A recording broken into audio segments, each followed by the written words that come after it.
Hello, good evening, and welcome to the Fatback 4 podcast for your Sunday night. On Friday, Liverpool were 19 points clear in the Premier League. It's Sunday, and now we're 22 points clear, and it's getting outrageous at this stage. Number 19 is on the way. Make no doubt, make no bones about it. Number 19 is most certainly on the way. The party starts here. When are we going to win it? That's probably the only question left. Let's go.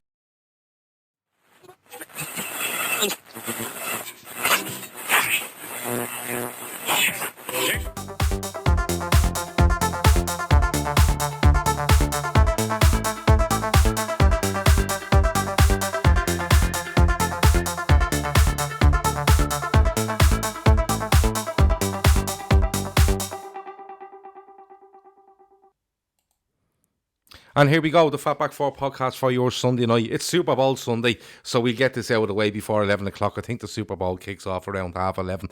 But look, the big thing today is that Liverpool are 22 points clear in the Premier League after Manchester City were beaten 2-0 by Spurs at the White Hart Lane, London, Tottenham Stadium, or whatever they call it nowadays. With me, I have Grizz and I have Chris, and we're going to try talk a little bit about Southampton and the win we had on Saturday. But the major thing is, it's a procession now at this stage. It's any doubt you had a week, 2 weeks ago, 2 days ago, 24 hours ago, they're all gone. They really are all gone. Liverpool will be champions of England come the end of this season, and if not well before that. And look, if you're in the chat, throw all the comments you want in there. You can rejoice, you can shout anything you want at us, and we'll try to keep up as much as we possibly can. Grizz, I've said a long time ago, 30 wins will win this league for you. If Liverpool get to 30 wins and lose the rest, they will be champions of England. I also said that no other team in this league will top 90 points, and I stand by it. It's a procession. Relax. Okay, you got it right. I did get it right. I did, and look, I'm doing what you usually do when you get something right. But Grizz, this is over, and now all we have to do is think about: are we going to go unbeaten, and when are we going to actually wrap this up? Yeah, look, in a weird way, in a mad weird way, it's actually boring now, Gav. No, it's not, Grizz. I'll stop you there. No, I'll tell you why. Because you are bored of winning games. No. I mean, you know what I mean. No. Even giving anyone a chance, so anything, there's no excitement every game. But I'll tell you what's beautiful. And it will remain beautiful for the remaining, how many weeks? 14 games. 13? Mm-hmm. So let's say for the remaining 13 games, every game week will be so beautiful, Gav, because everyone and their dog knows we've won the league. Yet all these games will still have to be played. And it's beautiful. It's absolutely beautiful from that point of view. The rage, the anger, almost sadness in other fan bases. It's glorious. Absolutely glorious to see. But you know what I mean? But I don't think you know what I mean, do you? I usually don't know what you mean, but go on. Yeah, but it's like, it's too easy. It's like, I seriously, and this is not being arrogant, I don't think we've come out of third gear. I think we've paced ourselves better. I think we've paced ourselves amazingly. I think you're right. I think we've paced ourselves amazingly. Chris, when you look at it, we always talk about teams pacing themselves, teams peaking at the right time. We've lost Mane there last week, and he looks like he's just going to come back after this little break that we have.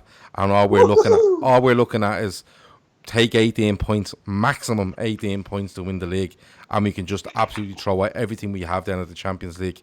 It feels absolutely perfect right now, doesn't it? It's just unreal, mate. Absolutely unreal. But with Klopp, when you look back, it's what he does every year. We've always hit a buffer. So his first year was January, then it was March, and he's found a way of adapting to this league to get it right. Because the worry for Liverpool has always been January, February is when we struggle, and we struggle badly. This is the first year where he's got us paced just perfectly, despite injuries, despite other things in our way, and that's what he's done. He's just adapted, which is something I would say our rivals are struggling to do, which is adapt to situations, adapt to setbacks, rather than bitching and moaning about it's this, it's that. Find a way to adapt, find a different way to win, and that's what we've finally built a side that can do. Yeah, we really have. There's loads of comments in here. They're flying. They're going. They're coming on the screen and going off them as quicker than I anticipated. Mark Sproul says he's buzzing about the league, but the fact that it will be done early gives us a shot at the Champions League. Got to win as many cups as we can when we're this hot, lads. I absolutely agree. Mick says the fume from the Man City on 5 Live was sensational. It was out of this world. It was 7.5 minutes, and it was absolute poetry from start to finish. He loses the plot. My favourite bit was when he goes on about Rush and Hughes and to Robbie Savage, and Ian Rush was at Juventus when Robbie Savage was referring to him. Mark Hughes never played for Liverpool, and then the guy just said, "Listen, Robbie, you need to be impartial." It was absolutely amazing. Go and listen to it. It's on our Twitter feed, and it's just unbelievable. Luke says, "Do you guys reckon they put the new Premier League trophy or keep the old one on the Champions Wall?" That's a great question, because we've won 18 league titles, which were the old, kind of trophy. I don't know what they do. They can do what they want. They can just put a Premier League sticker beside it if they want. I don't really care. But yeah, it's a very good question. Changes the Premier League trophy and put 19 on it, because that'll boil piss. Yeah, it could do. It absolutely could do. Avo's upset with Grizz. He said it's not boring. We've waited 30 years for this. Lap it up. This is the greatest football team this country has ever produced. I'm lapping it up. Nobody comes near us. Dylan O'Rourke says he usually hates Savage, but hilarious in that video. Barry says he has a venue, a caterer, a band, a photographer, and a videographer. That refers to the night that me and Andy organised his wedding. I notice he hasn't said he has the DJ, so me and Andy are still up for that slot. Grizz, we will get into more about winning the league and what looks like a procession right now. But just going back to Saturday, we spoke about this game against Southampton. We felt it'd be tough. We felt it'd be edgy, and for 45 minutes, Grizz, it was a real test, wasn't it? Good team, Gav. They're a good team. You've got to give them credit, especially the board, who were patient with this guy. Especially that Leicester result. Yeah, do you know what I mean? So a lot of shitty clubs would have panicked and sort of sacked him there and then, but Southampton are a decent outfit, and a decent little club as well. And they've done the right thing, stood by him. Southampton, the manager's supposed to be, a clone of Klopp, like a mini Klopp, in terms of how his teams press, counter press, and how they play with high energy. I thought it was a very brave selection from him in the way that Saints set up against us, because normally when Southampton come to town, they always play with 3 DMs, 3 centre-backs. You could always pick their bloody 3 centre-halves. It's like Pierre Holberg and Romeu and Ward-Prowse, all 3 just sitting in front of the back 4. Well, this time he went very different. He picked Ward-Prowse at right-back. And then he hasn't got anyone else. And then, that's probably one of the reasons. But, he played with 2 wingers and 2 strikers, like 2 genuine attackers on the flanks. Redmond and Genpo is a very good player. And the 2 lads up front, our very own Ings and Shane Long. So, I did beg the question, is this brave or is this suicide? This fella. And for that first half, Gav, I think they gave us, I'm trying to think, maybe Wolves, that first half at Anfield. I think they gave us the hardest time. I think that was tougher than Wolves. I think it's tougher than Wolves. I think it was tougher than Man City.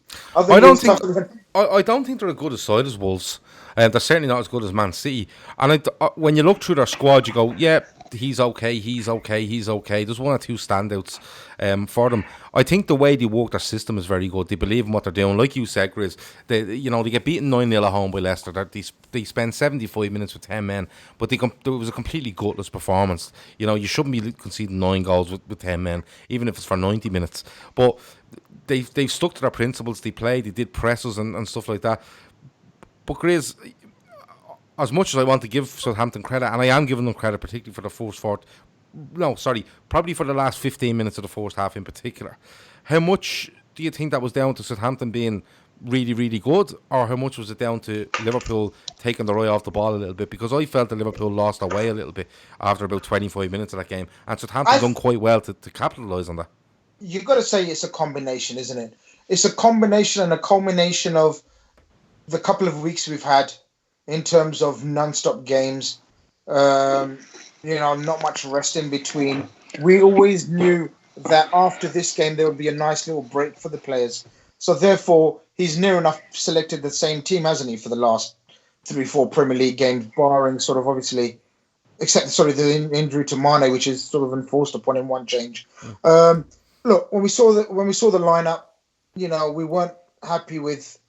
Well, me and you wasn't overly happy with Ox in the front three, But as usual, Klopp proves us wrong, and Ox has probably one of his better games of the season. Finds a bit of rhythm. I was more annoyed Fabinho started. Yeah, there you go. So exactly what I was about to come to. So Henderson done fine. We thought give him one more game, give Fabinho another couple of weeks to get really, really ready. But Klopp decided to give him a bit of game time, and Fabinho grew into it. I mean, I thought Fabinho was a bit shaky for that first, as you know. I think you're being polite there, Grizz. I thought it was crap first half. Yeah, it wasn't crap. By his standards, all he did was chew the ball. Every time he got the ball, it was 2 touch, 3 touch, 4 touch, and it was slowing it down. That's what That's what Henderson's not been doing. I'd use the word crap against Shrewsbury for him. I thought it was actually diabolical, his Lovren Matip's performance against Shrewsbury. But I don't think he was crap against Southampton, because I thought Southampton were very good, as Gav said. You've got to give them credit as well. I thought the tactics were spot on. He basically, very brave and went head to head with us. But Gav, I think what happened was, as usual, and as per, and it's a trait, and it's an amazing trait, and it's a beautiful trait of Liverpool's. We assess the situation at halftime. The analysis boys come in, tell Klopp this is going wrong, this is Klopp goes into them at halftime, tells them you better fucking wake up the second half, and the rest is history, as they say. We solve yet another problem, but we solve another situation. We assess the team, how they're playing, the formation, their weaknesses, and how we go about it, and we do exactly that. I'm going to be honest with you, you're talking about analysis and stuff like that. I would think at half-time, you have to remember, there's analysis and then he doesn't make any changes. So it probably is just an attitude thing, probably. Liverpool, 30 minutes in, probably think this will come in the end, not to worry. And then Southampton kind of snapped into life. And I'm sure Klopp did say at half-time, hold on, do you see what's going on here for 15 minutes? It's not good enough. And you send them back out, and they're straight on it. They are straight on it, and Oxlade-Chamberlain, delighted for them. And I think it was Karl Kopak the other night said Chamberlain won't be a bad bet for a goal. He does kind of get them in sports. It could be only a 2-game sport, but he usually does, and it was a good shout. Big shout out to, who was it? Megan McCallion, who gave me the bet the other night.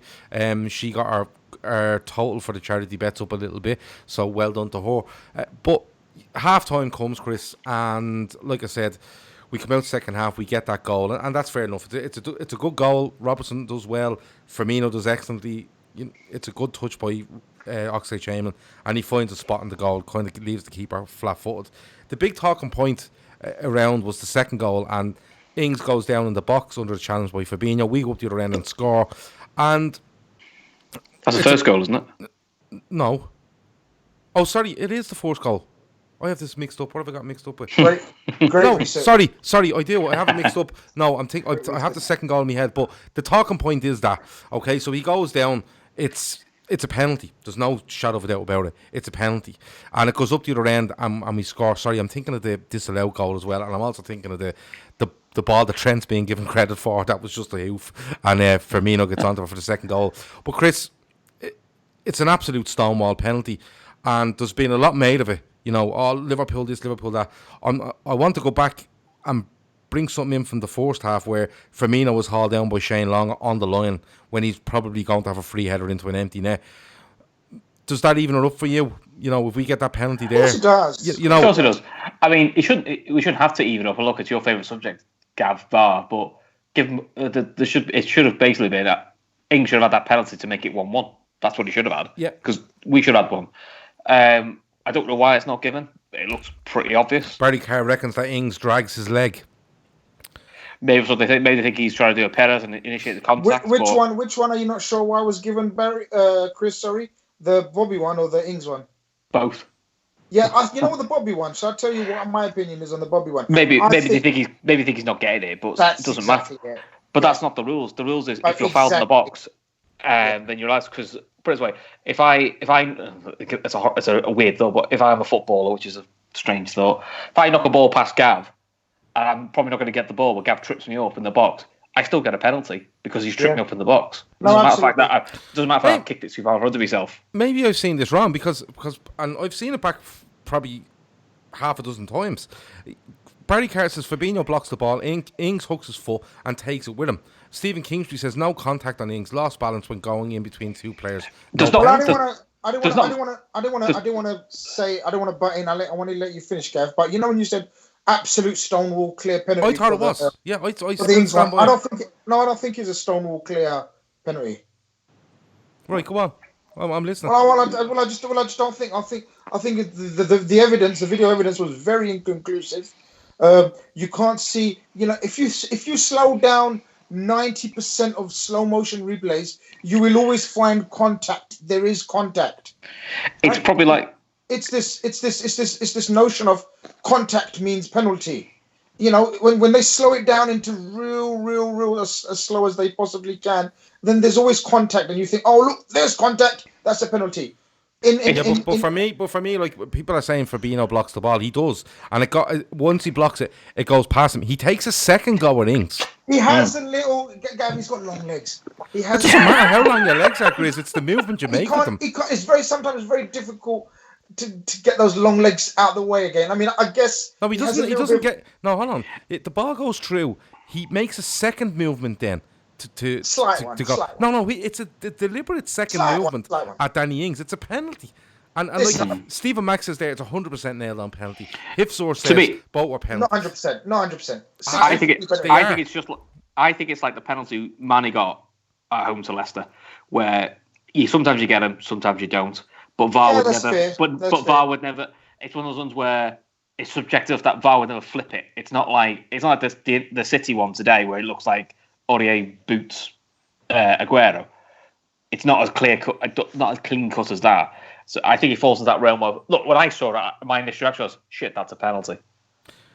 A lot of people are here. Like Shaq says, Grizz, that's quality long legs. Mark Sproul is laughing at Grizz long legs. He's in bits laughing. Chilks is laughing as well at the long legs comment. Like I'm just visioning there where you go, you punch the fella in the head. Yeah, but my arms are really long. You know. Well, these maybe these things need to be taken into consideration. Yeah, no, it was size of limbs. I to be honest with you, Jordan Pickford's knackered then. I would have had that down as a penalty. When I seen it and anything I've seen back, and not because I wouldn't say it's 100% like you're claiming. Well, I would say it's 100% a penalty. Having said that, the one with Firmino, he will get to that ball. He will get to that ball, and it's probably a sending off for Shane Long because he's dragged the fella down, making no attempt for the ball. He probably gets a red card for that. But look, that's by the by. A lot of people, somebody says there, they're making a lot more around this Robertson back pass as well. Like, you know, but we're going to get to that stage now. If Liverpool get a throw in, that's kind of dubious. There's a massive thing made of it. I can't understand. We've had that one. Yeah, and look, it's going to be one of those. Like, what can you do? But from there on in, I thought Liverpool were exceptional. And the one player I want to pick out, Grizz, to be honest with you, is Mohamed Salah. Now, we've spoken over the last couple of weeks, and a couple of lads in our WhatsApp group have said, lads, this fella is going to go to town on this league in the last 15, 16 league games. That's the feeling he had just by watching him. But yesterday, Grizz, he was absolutely electric. And if Firmino releases a ball a half a second, a quarter of a second quicker, we've scored the goal of the season, and you can shut down the competition. But I thought Salah was absolutely electric. Yeah, it's beautiful. It's absolutely beautiful to see the way each one of our lads has stepped up when another team member has sort of been injured and sort of maybe out for a period, right? So I know you want to touch on Salah, but I want to touch on, just because our team's so great, I want to talk about some other members of the team that have contributed, right? So, for example, Matip starts the season, gets out injured for a sustained period. We slightly have a panic because we think Matip's been brilliant and VVD. Lovren steps in, absolute class. Lovren steps out, and then Gomez. Everyone thinks Gomez having a bit of a shaky start to the season. Well, we know Including you. we could talk about Gomez all night, how brilliant he's been since he stepped in. Same thing with Fabinho. Henderson steps up to the plate. Bloody hell, turns into player of the season. Mane gets injured, and then we think, come on, Mo, this is your time now, because Mane has been not carrying us, but being the sort of the shining, the beacon, the star man, the main man. He's been absolutely quality for me, close to probably Liverpool's player of the season. Well, definitely one of the candidates. And then Mo decides to wake up out of a slight slumber in terms of performance. The numbers were there, but sort of, there's criticism of his touch, criticism of his sort of effort maybe in certain quarters, maybe justifiably, I don't know. But then Mane gets injured, and then Mo has been absolutely superb, Gavin Doyle. The guy, you can see the hunger in his eyes, the whole body language of Mo. And I've said this before to you, and we've discussed it before. When Mo Salah starts getting his head up and seeing assists and making assists, he is one of the most elite forward attackers in world football. And especially for us in this Liverpool system, when Mo Salah maybe I'm being unfair on him, but when he starts making assists as well, he's absolutely deadly. And that's exactly what's been happening last few weeks. The guy has been sensational, and I'm pretty certain he's going to overtake Vardy, and who's the other one? Aguero's up there, yeah. He's 3 goals off Vardy now, and he has. He's going to smash them all. Megan says that he has his eyes on the golden boot. Mark Sproul says, "What about Hendo lads being different gravy?" Barry Carr says, "I don't hesitate to say it, Captain Fantastic."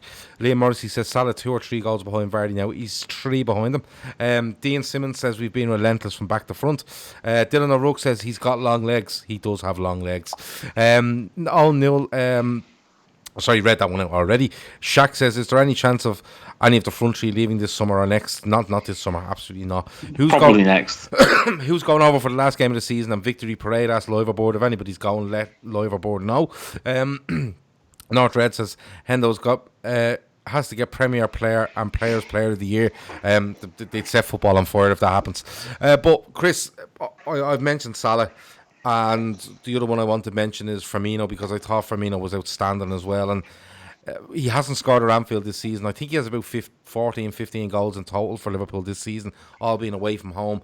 But he orchestrates things for me in the last half an hour of that game absolutely brilliantly, and shows exactly what he means to this football team, goals or no goals. Oh, yeah, mate. The pass for Henderson and the back heel he does to... Chamberlain's goal, it's just unbelievable. Mm-hmm. He's just purring. That's when you know Bobby's back to his best. He just purrs, and he just looks effortless, absolutely effortless. It just looks like he's playing on the street. It's really, really good. It's just breathtaking to watch. Go on. And I'm just made up. Henderson starts out a couple of goals to his game. I'm not saying that's the be all and end all, but it's quite nice just to have that extra little bit on it. Yeah, and it'll be a good. It's just good fun because it just winds more people up as well, which I'm all for. I know you are, but like when you look at Firmino's contribution there, the first goal, it's the flick to Alex Oxlade-Chamberlain. He gets the assist to Henderson. He then gets an assist for the. I can't remember if it's the 3rd or 4th goal. That's that many bleeding goals went in. The 4th. It's the 4th, yeah. When he's. You went out for a smoke, didn't you? No. Do you know what? I'm having massive problems with these 2 goals that Salah gets, and every time I watch them back, I go, "Was that the 3rd or the 4th?" And do you know what it was? I got a little bit annoyed at Mo Salah because when Firmino squares it to him, he should just absolutely put it in the net. I don't know why he's taking a touch, and then he's a little bit fortunate in the way the ball goes in. But he gets an assist for that as well. And he could have been greedy when Salah slips him down the side and he shakes off that defender. He could have taken a touch and hit it with his left foot, but he doesn't. He sets up Salah for the goal. He sets up Salah for that goal. Like he's just being brilliant, and I'm hoping this little break again, and everyone in top form, and you want everyone in top form, the likes of your Alisson, your Van Dijk, everyone. But Firmino, if he's in top form, he just gives us that. There's something extra about this team, I find. Grizz, the last player I want to touch on, and loads of people have mentioned him here, and it's Jordan Henderson. That's a goal and an assist against Wolves. He's come in with another goal yesterday. Playing and really, an assist. and an assist. Playing really, really, really well. The assist I loved. The weight of the ball was brilliant. But Grizz, a lot of people have called for him to be Player of the Year. Alan Shearer have said if we're voting now for Player of the Year, he gets it. He should be right up there. What's your take on him, Grizz? Because he splits opinion all over the place, not only between Liverpool fans but fans of football in general. Is he in the running to be Player of the Year, Grizz? Why Tough not? one for you. No, it's a tough one, but why not? Why not? And so you gotta look at the pros and the cons, I guess, right? So why not? So he's captain, and he's not only a captain; he's an influential captain now, and a motivational and inspirational captain of the greatest team the Premier League has ever seen. Right? Arguably, he's the captain of the current Champions League winners, the World Cup winners, the Super Cup winners. He's captained and played in the majority of all those tournaments and cups that I've just mentioned. He had a slightly underwhelming first couple of weeks of the season, and people tend to forget. People tend to always expect magnificent 9 out of 10s from Henderson. Henderson is not that type of player, not that type of captain. Henderson is your solid pro and then has inspirational moments, which he has.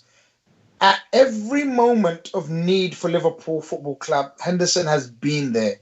So I don't see many arguments for him not to be one of the candidates. Now, the argument will be from Liverpool fans mostly, which is absurd, which drives me up the wall, because you can understand and accept other fans of clubs saying Henderson, blah, blah, blah, blah. But when Mongols, Liverpool FC supporters, are looking to sort of undermine any praise that their skipper of their great club gets, that's what irks me, Gav. It makes me mad. The only other thing that makes me more mad than that is like lentil curry. I hate lentil curry. I hate it. Absolutely hate it. So you're saying trolls are like lentil curry, just to replay. No, but why would you look and search and make an effort to undermine your captain for any praise that he's getting in the media? Embrace it. To be honest with you, Grizz. It's the culture, and no one likes to be proven wrong. No, do you know what? Listen, here's a bit of advice for you both. Ignore it. Because at the end, listen. He's a football player playing in a team, right, that basically have won 24 of 24 games, right? I lose count, right? You do not be in that team he's probably been in the team for 95% of that, okay? Yeah. You do not stay in a team like that if you're not playing exceptionally well. And I'm not saying on his own he's playing exceptionally well.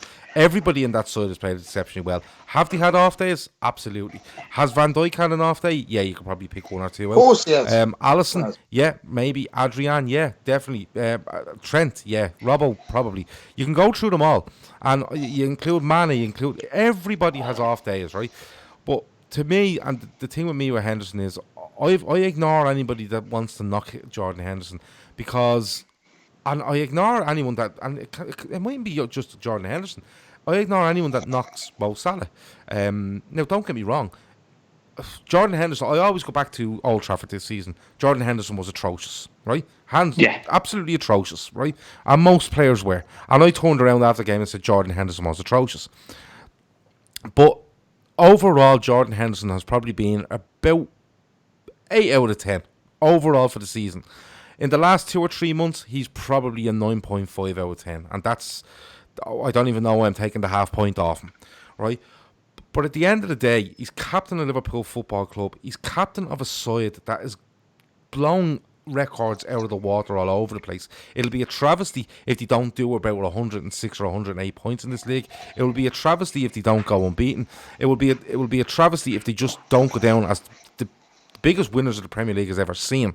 Okay, and it'll probably be a travesty if they don't add probably a second trophy to that on top of the league as well. But when it comes to players like him, he's always going to split opinion. Like I'm looking here, and people are saying he'll get the players' player, he'll get the writers' player. People are saying he won't. They go for this, they go for that.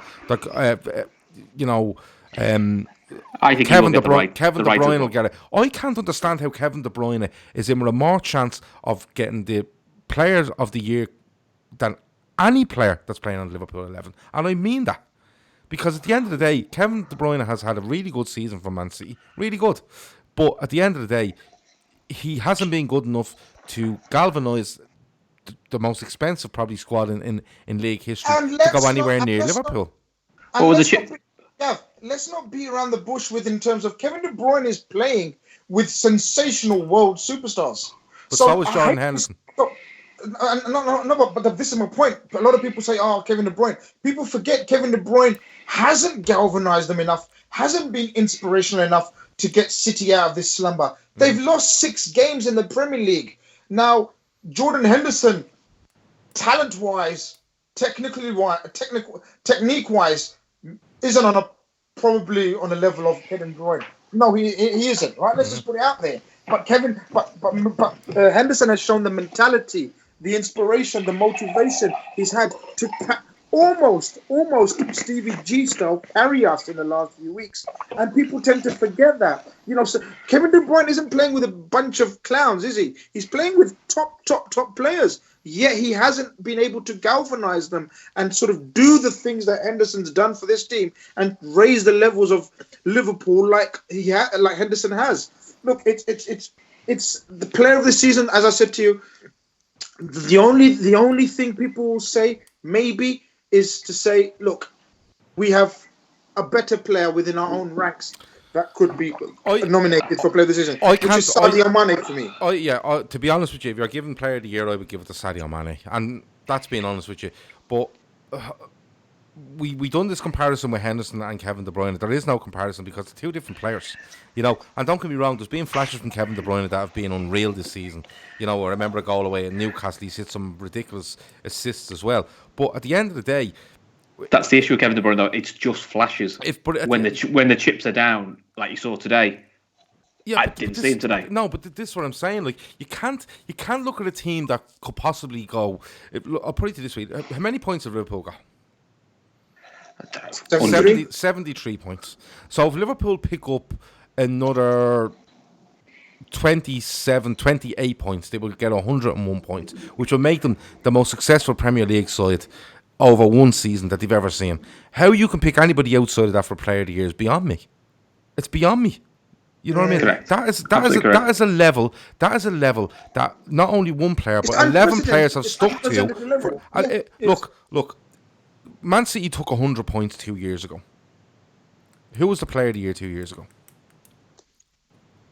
Anybody tell me? Virgil van Dijk. Did Virgil van Dijk win player of the year last year? Yeah, he did, yeah. Yeah, he did. A team went 97 and 98. He went hell for leather at each other. I want to know who the player of the year was when they won this. When they won 100 points, who was player of the year? Because if it wasn't a Manchester City player, I'd be absolutely blown away. Kevin De Bruyne has been very, very good for Man City this season. Has he been as good and influential as Sadio Mane for Liverpool? Absolutely not. Not a fucking chance. And I don't care what anybody says. That's just the way it is. But we could discuss this all night. Let me see, Stephen. Yeah, just a bit of breaking news about like sort of TalkSport have been spouting a lot of rubbish about us. Sorry. Salah won it the year City got 100. Now that's right because he got 40 odd goals. 44 goals he got. Didn't win anything. Right, so that's probably the outlier. 44 goals in your season back. You win it. You win player of the year because he was top scorer in the league. He assists. It was ridiculous. But what I'm saying is, Kevin De Bruyne can't walk around and say, "I got what did he have? 5, 6? What has he got? 7, 8 goals this season?" Yeah. I know what you mean. The parallels you can't compare. The parallels aren't the same. Salah's season. You can't compare Salah's tremendous, amazing season to Kevin De Bruyne's little splurt of forms here and there. Because look, let's be honest. When it comes down to the crunch. And I'm gonna say it. When it comes down to the crunch, Kevin De Bruyne and Pep Guardiola the questions need to be asked about them in big, massive games, not only in the Premier League but in Europe as well. They have not performed against the big boys in Europe. The Tottenham game showed that, didn't it? What, today? No, the Tottenham game in the Champions League. Oh, well, there you go. Yeah, they threw it away. They threw it twice. Previously to Liverpool as well, and then previously, I don't know who knocked them out in the previous year. But, when it comes down to it, Henderson has won us the Champions, not won us, but sort of been a successful part of the Champions League in every other final that we've played. And now, an unprecedented season, the start to the season, and which will hopefully end in sort of a world record breaking season. So, the comparisons are very difficult, but you can't clearly justify Kevin De Bruyne winning it over Henderson for me. Okay. You just can't. But what I was going to say, Gav, is very quickly, TalkSport have been very critical and vocal about sort of this and that and Liverpool and undermining the quality of Liverpool. Don't pay much attention to them, but go on. Well, no, we have to now because you don't have to. Well, we don't have to, but it's different. It's funny how everyone is slowly jumping on the LFC bandwagon. So the main presenter, what's his name, man? Durham. Adrian Durham. Adrian Durham. So do you remember someone done it? Is this his poem? That's it. So I retweeted it a couple of days ago, and lo and behold, TalkSport have just retweeted that tweet of mine. So maybe slowly we're winning the media round, and they're realizing, look. But also, wasn't Adrian Durham when he was doing that in their Liverpool office? So he's probably playing to the crowd. Well, fair enough. Who doesn't? But the point is, but Grizz certainly does. You love the crowd, Grizz, don't you? I was just going to say, who doesn't? Who doesn't? But the point being is, the media, jumping on the bandwagon. Do we embrace it? Why not? I think we should, because look, at the end of the day, if you can't beat them, join them, and that's the mentality they're having, because they've tried to beat us all season in every aspect, tried to undermine it, tried to say it's a poor league, tried to say VAR, tried to say all these kind of bollocks. But now I think slowly but surely all these media, a few pundits out there are sort of slowly jumping on the bandwagon that we are actually the greatest team the Premier League's ever seen. Do you know what? Like people are saying here, about the Player of the Year and Salah. Look, Salah is, and somebody says there, he's the anomaly, and like Gareth Bale was, like Luis Suarez was in 2013-14, Bale probably the season previous to that, I think. But I just can't get me, like, and somebody says there, like, external views on Henderson's, etc. don't matter. Dean Simmons says this: you only have to listen to what his manager and his teammates say to know his importance to the machine that is a football team. That's absolutely spot on. And look, there's loads of people on social media, and they go on about Henderson and he's only being good for this and only being good for that, and that's fine. If they want to say that, that's absolutely fine. I wholeheartedly disagree with it, and I think it's extremely hard to take not only Henderson but any player in this squad and throw mud at them for anything that they've done between August and probably not August, probably the August before that, or go back again over the last probably 2.5 years, and not say, you know what, great player. When all is said and done, they gave everything for Liverpool. Look what they've done over a series of probably, it could go on to be 3, 4, 5 years. But to be negative over any player in this squad, for me, is just a bit mind-boggling. We have got a T-shirt to give away tonight from Footy Globe. You'll know them from online. They have loads of T-shirts out, the unbearable stuff. They actually have the new one now with all the years we've won the league, and they've actually gone out on a limb, as they'd say, and put 2020 down as that. To be in with a chance of winning that, all you have to do, and the first person that comes up on screen and answers this, is who was the first player to score against Liverpool in the Premier League this season? Grizz, Chris, don't say anything, please. I know. Yeah, I know you know, but you can't win. And Grizz doesn't want to win. He's this sort of stuff is below him. But Grizz, look, when all's said and done, we're 22 points clear. We've talked about Pep Guardiola's kept his team in for 45 minutes today. And now what a lot of people are thinking is, when are we going to win this? Grizz, I know this is a really, really pressing issue for you as to when we're going to win this, because you've planned to come to Dublin and celebrate it with me. But when do you think we're going to do it?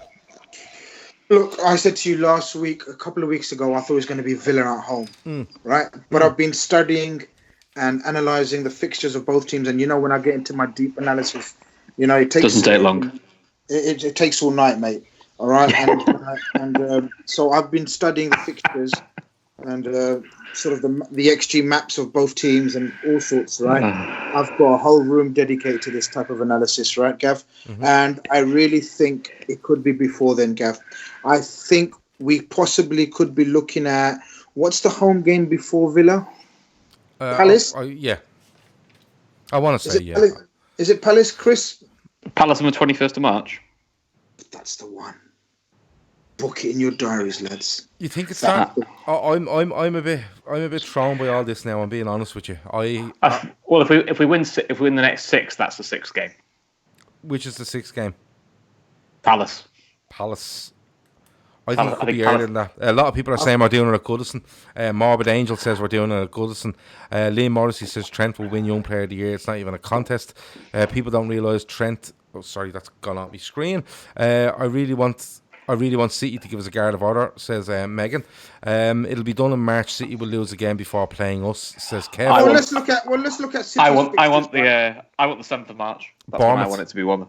Bournemouth at home. Have you got tickets? No, because the next game is the Goodison derby. Okay. Guard of honour at Goodison. Can you imagine? The thing is, Chris, right? I get that. The Guard of Honour, but I wouldn't want to win the Premier League after 30 years anywhere but Anfield. Anywhere. Well, that's why I said win it at Bournemouth at home, because then we have the trophy at Bournemouth at home, and then your next game is the Guard of Honour. Oh, is that how it works? Of course. Yeah. Beg your pardon. Amazing. That would be absolutely amazing. But Crystal Palace at home. Deep says if we beat Shrewsbury, the date changes for the Palace game. Oh yeah, because we should play. We'll have to play Chelsea away, won't we? It all changes things. A lot of people have suggested Bournemouth on the 7th of March, but we'll have to wait and see. Keith Plunkett says... I think that's a very, very strong possibility. You know why? You just look at their fixtures, Gav, right? Mm-hmm. So they've got West Ham at home, right? They'll smash them. Then they go to Leicester. Okay. Tricky, right? Then they've got Madrid, right? Because they've got the Madrid in between, right? And then in between Madrid, they've got Arsenal. See, the thing is, I can see them dropping. They haven't got Arsenal now because they've got the League Cup, haven't they? Oh, of course, yeah. So they've got Madrid, then they've got the League Cup. Yeah. Final. And then they've got City coming. They've got Chelsea away coming up. United away coming up. Yet. Oh, God. Burnley at home, which is always fun. It's just a matter of, isn't it beautiful that it's just turned February and we're looking at fixtures where Alan says the earliest league win ever is the 14th of April. He said we're set to smash that record. Oh, come on. That was for the shit league as well. Yeah, that must have been a terrible league as well. But Grizz, what do you think this does to the league? Because I've seen things come out afterwards now where Pep Guardiola has said, when we won the league with 100 points, the main men at the Premier League were concerned over this and stuff like that. Now Liverpool are doing the same. Will they be concerned? I'm gonna give you a dose of your own medicine and give you the same advice that you gave us. Ignore it. Okay, on to the next question. Okay. So, Paddy, I've got a bit more of an opinion than that, if that helps. Yeah, go on. I think this might have the effect that the Leicester title win had. Okay. The Leicester title win scared the shit out of a lot of the top 6 sides, and clubs got their act together. City woke up. We finally got our act together with Klopp and everything like that. I think it's now reasonable for clubs like Chelsea, Tottenham, Man United, but especially Chelsea, Tottenham, and Arsenal to a certain point where they can go to their owners and their boards going, well, Liverpool won the league. They don't have City money. They don't have Man United levels money. And they've built a team that can win the league. Why can't we? And I think that's going to change mindsets now for those sort of clubs going, actually, bollocks this, or we could get top 4. We haven't got the money that City have got. You don't need to if you can get the right strategy in place. I'm not saying they're going to do it overnight, but I think a few clubs, it might be that little bit of a wake-up call that where don't want. Model, where the envy, the model, the example of every club in world football right now. Every club aspires to be like Liverpool. Every coach aspires to be like Jurgen Klopp, from top to bottom, from the youth setup to our training ground facilities to our marketing. we're in a magical moment. And Gav, when you say what does this mean, it means fuck all. It just means this is a one-off season. Look, no one, even you, Gav, I know you've got a lot of things right this season, and fair play to you. Because it's been about 10 years since you haven't got anything right? So no problem. You've suddenly got something right this season. No, hold on a minute. No, I'm not holding on a minute. I don't listen. Hold on. I openly admitted last season that I thought 30 wins, 5 draws, and 3 defeats would do it. 95. I was incorrect. I came back at the start of this season and I said 30 wins. I'm giving you your props. So I don't make a lot of predictions, but I did predict. Yeah. What was your season predictions, Grizz? I have them here. He can't remember. We talk about them afterwards. He can't remember. That's the problem. He cannot remember the predictions he's made. I have them all. I have them all right here on my desk beside me. And he can't remember what he's predicted. Gavin Doyle. Predictions are what?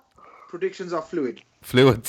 Yeah. Yeah, they are Okay, fluid. But listen, at the end of the day, it's an amazing season. It's a one-off. Really, can we see the distance? Can we see Liverpool and the rest of the teams repeating their standards? So our standards being sort of out of this world, the rest of the standards, I don't give a shit about their standards, but they have to raise them. Someone's got to give us a game next year. Someone's got to give us a title competition next year. There's no doubt about it. We are already favourites for next season. But will it be like this? No. So nothing's going to happen. Let the likes of Pep and say what they want. Pep knows what he's saying. He knows it's our time to dominate. We're back on our perch. And, let's have fun while we're at it. That's it. The exciting thing to look forward to for Liverpool is this will be the first time Klopp's ever had to build a second team. Because at Dortmund, he just lost his players every season. I don't think he has to build a second team. Yeah, I don't think he has to do it straight away. But over time he's going to evolve this absolutely, team. And I'm intrigued to see. Because I don't think he'll just stick with 4-3-3. I think at some point he might try something a bit radical and a bit different. He may do, but when you look at it now, like anybody going into this window in the summer would be thinking you're probably going to add someone in attack. You may add someone at fullback, but you're basically not squad fillers. Because I hate that. I hate that term, squad fillers. You either come in and you're good enough or you're not. But it's 2020 now. I think in the summer of 2022, I think we're past the he probably stage. will look at it. Gav, I think we're past the stage of looking for squad fillers. I genuinely believe we will go out and make 3 or 4 signings of players aged between 20 and 25 and the best players in that age group. I think we're past getting squad fillers. I think we're looking... I still think you must need someone to cover Robertson. That's not a squad filler, but you're not going to displace Robertson. But that's the only one. That's it. It would be nice to have someone who's not James Milner. Bless him. His legs aren't going to... And the other option is you're probably going to need a Lovren replacement. Okay. Look, somebody's asked when will we actually get our hands on the trophy. It'll be the second last game of the season at home to Chelsea. Chelsea at home. Yeah, Chelsea at home is when the... Is that confirmed, isn't it? No, it's always your last home game of the season, unless it goes down to the last day.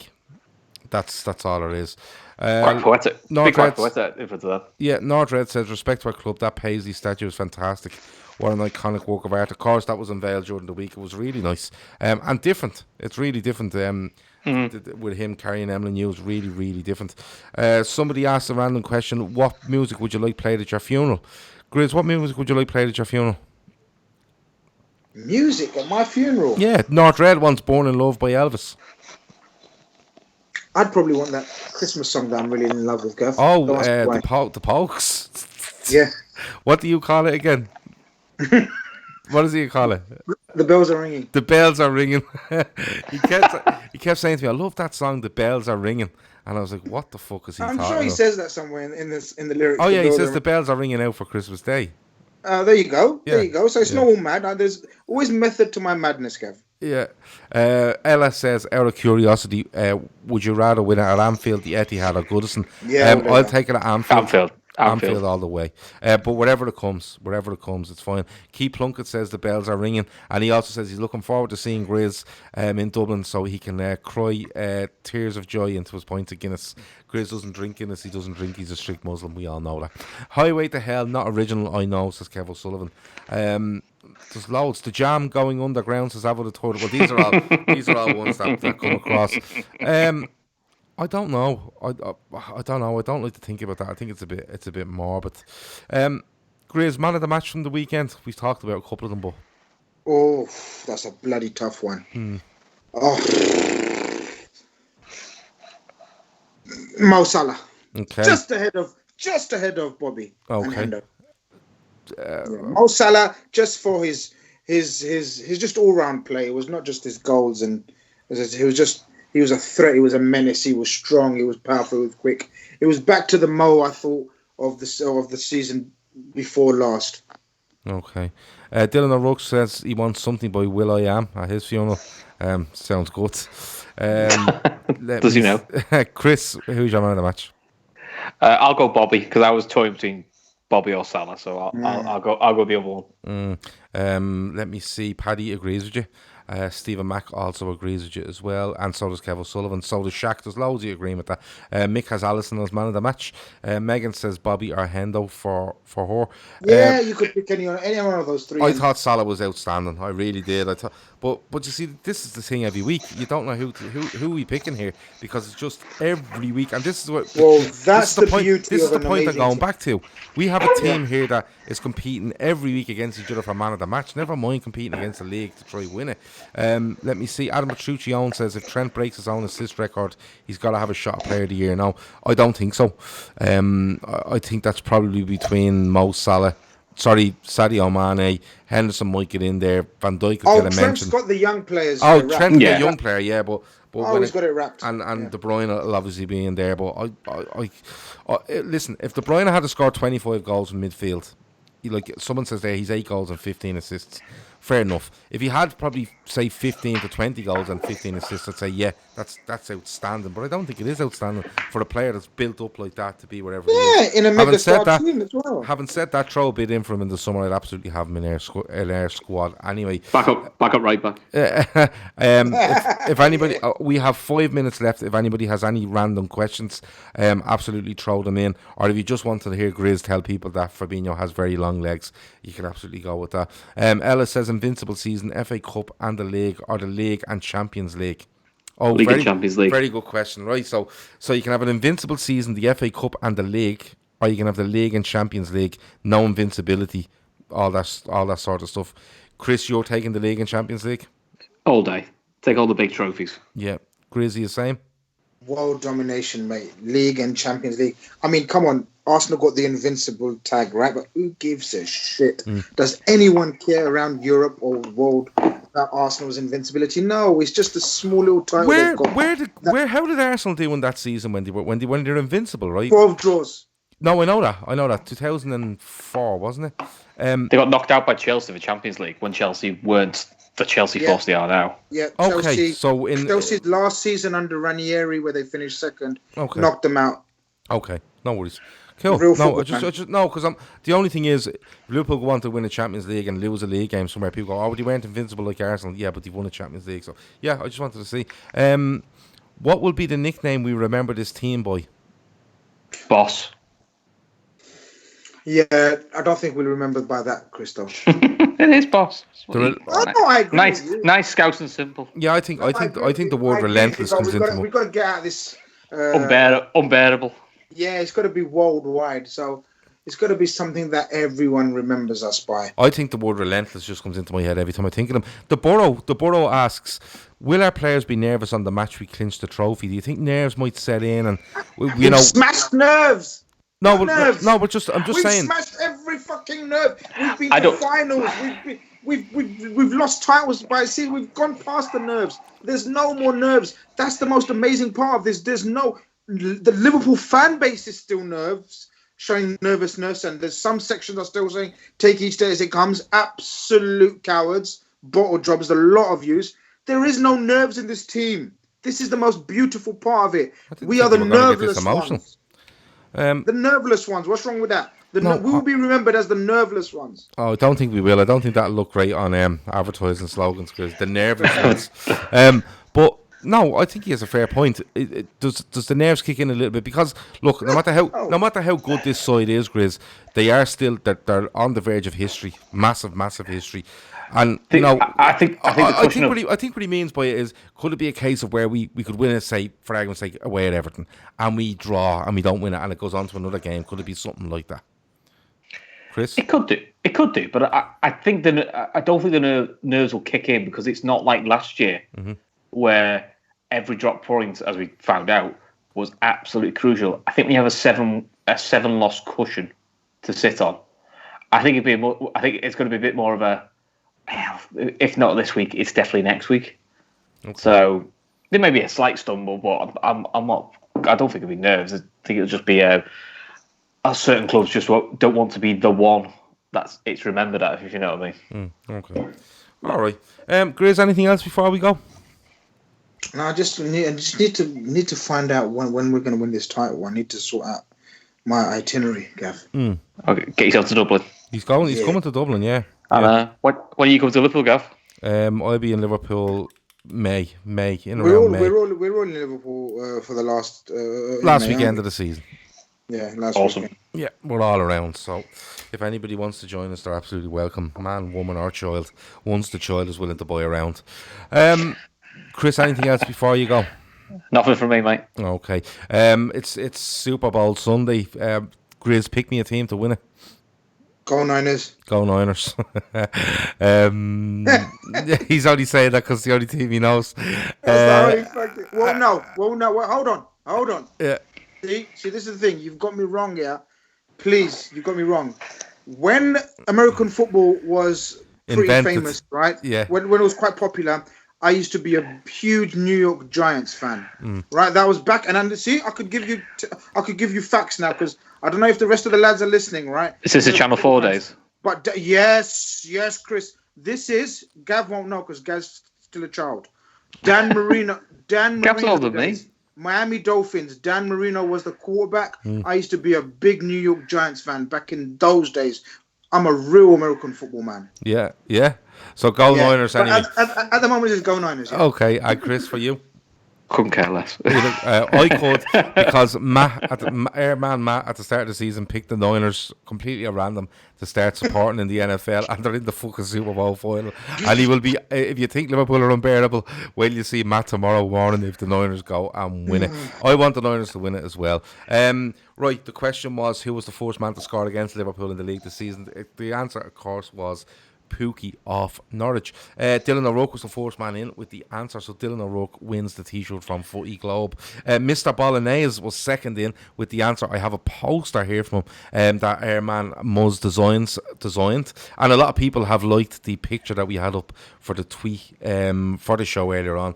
That is by Muzz, so I have a poster there for Mr. Bolognese, and I have a second poster there which I'm going to give to Megan because she won us money over the weekend, so I have that there. So all three, if you can send us an email or just send us a private message on Twitter, just letting us know name, address, and we'll get them to you as soon as possible.